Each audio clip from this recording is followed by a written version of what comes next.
Hey, welcome back. Colorado ranks among some of the toughest housing markets. A new report from LendingTree says homeownership is slipping further out of the reach of many people. It's not what we want to hear. The research found fewer than 4 in 10 non-homeowner households nationwide can actually afford a starter home. It put Colorado at number 4 among states where starter homes are least attainable for homeowners. Rhode Island was the worst, followed by Utah and Hawaii. Well, emotions play a much larger role in how you manage money than you may have guessed. NerdWallet says a version of this has been coined doom spending. It's making impulse purchases, whether it's to help you self-soothe after doom scrolling, to chase that dopamine rush of hitting buy, and they make it too easy. Way too easy. Way too easy. Connects right up to all your forms of payment. This often leads to overspending and buyer's remorse a lot of the time. Joining us now via Zoom to help us manage this response is Tara Alderete, financial educator with Money Management International. Tara, thanks so much for joining us. We do appreciate it. Can you start by talking about the psychology of money and what affects our behaviors when it comes to money?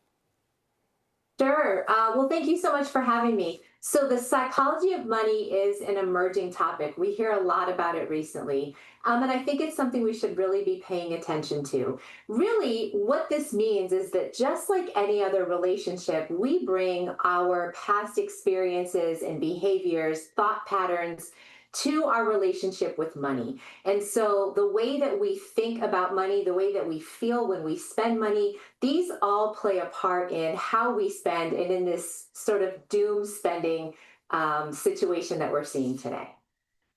Very easy to say things like, because I am guilty of this, I'll be honest. And, people will say, well, just track your spending, Sam. But what are ways that we can actually implement that? What would you say? Well, I think the first thing we have to do is create a budget, right?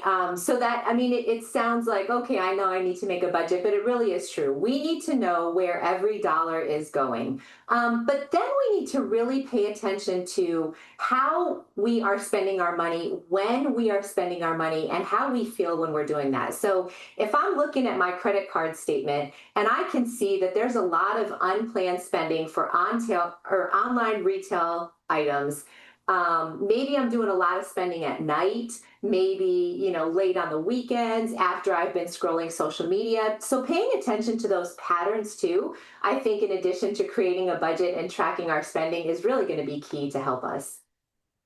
What doesn't help is the algorithms that know exactly what I like. Because, and you'll appreciate this, my wife was having trouble with the socks that I bought. Have you ever seen the socks that have the toes? They have individual toes. You wear those? Absolutely. Not all the time, but I bought them when I was doom scrolling one night. Do you have any tips on maybe perhaps how to stop yourself from doing that? Yes. Well, whether it's socks or clothes or anything else. So I think, first of all, right, examining those habits, like I said, when you're spending, how you're feeling, things like that. Creating a piece of your budget that you allocate for that type of stuff. If you know that you like to spend and scroll late at night, say, okay, I can allocate $50 a month to this. And once I've spent that, I'm done. But then also putting some sort of bumpers or guardrails in place. Like maybe don't store payment information. Maybe opt out of emails and text messages that you get from your favorite retailers. Things like that I think can help us too. And then find alternatives. One of the things that I've started doing at night, because I find myself at night on the phone and I'll click through my email and say, oh, such and such is having a sale. I have decided to turn my phone off and replace that with reading a book. I'm not going to get in trouble by reading a book at night. So different things like that I think can help us as well. That's really good advice. Yeah. I know. I wanted to read more. Perhaps I should. Yeah. All right. Well, Tara, and in another time we'll have to bring someone on to address his toe-filled Those socks are amazing. Okay. That's one of the things I don't regret doom buying. Tara, thank you.